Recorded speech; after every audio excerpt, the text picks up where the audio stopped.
అన్నానికి అరిటాకు, సున్నానికి తంబాకు, పుణ్యానికి స్వామి పాదం తాకు తాకు తాకు తాకు. అన్నానికి అరిటాకు, సున్నానికి తంబాకు, పుణ్యానికి స్వామి పాదం.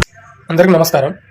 ఈ వీడియోలో చూశారు కదా, మాజీ మంత్రులు, మాజీ ఎమ్మెల్యేలు, మాజీ ఎంపీలు, అంటే బీఆర్ఎస్ పార్టీ అంటేనే బానిసల రాష్ట్ర సమితి.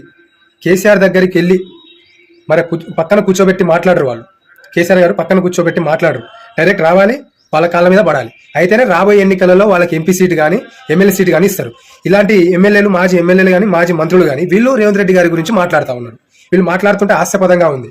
ఎట్లా అంటే మరే వీళ్ళు మాట్లాడే విధానం ఎట్లుంటుంది అంటే డైరెక్ట్ ఏదో మరే పొంపలు కూల్చినట్టుగా మరే వీళ్ళు మాట్లాడుతూ ఉంటారు. మరి వీళ్ళు ఇలాంటి సన్నాసి మాటలు మాట్లాడితేనే వీళ్ళని తెలంగాణ రాష్ట్ర ప్రజలు అనగదొక్కారు.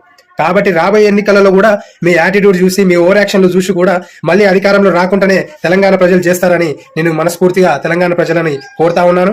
కాబట్టి రాబోయే ఎన్నికలలో, అసెంబ్లీ ఎన్నికలలో మీకు డిపాజిట్లు కూడా రావని నేను ఈ సందర్భంగా మీకు గుర్తు చేస్తా ఉన్నాను.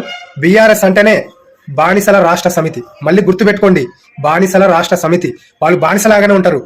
మరి రేవంత్ రెడ్డి గారు అలా కాదు. మరి రేవంత్ రెడ్డి గారి పక్కన మంత్రులు కానీ, అలాగే ఎమ్మెల్యేలు కానీ, ఎంపీలు కానీ పక్కన కూర్చోబెట్టి మాట్లాడే మరి నైతిక హక్కు వారికి ఉంది. మరి మీలాగా కాళ్ళ మీద పడి దళిత మంత్రులని మరి పక్కన నెట్టేసి మరి గిరిజనులని, అదేవిధంగా దళితుల్ని కాళ్ళ మీద పడే విధంగా మరి కేసీఆర్ చేస్తా ఉంటే మరి ఇది దేనికి నిదర్శనమో మరి ఈ బీఆర్ఎస్ పార్టీ నాయకులు చెప్పాల్సిందిగా కోరుతా ఉన్నాను.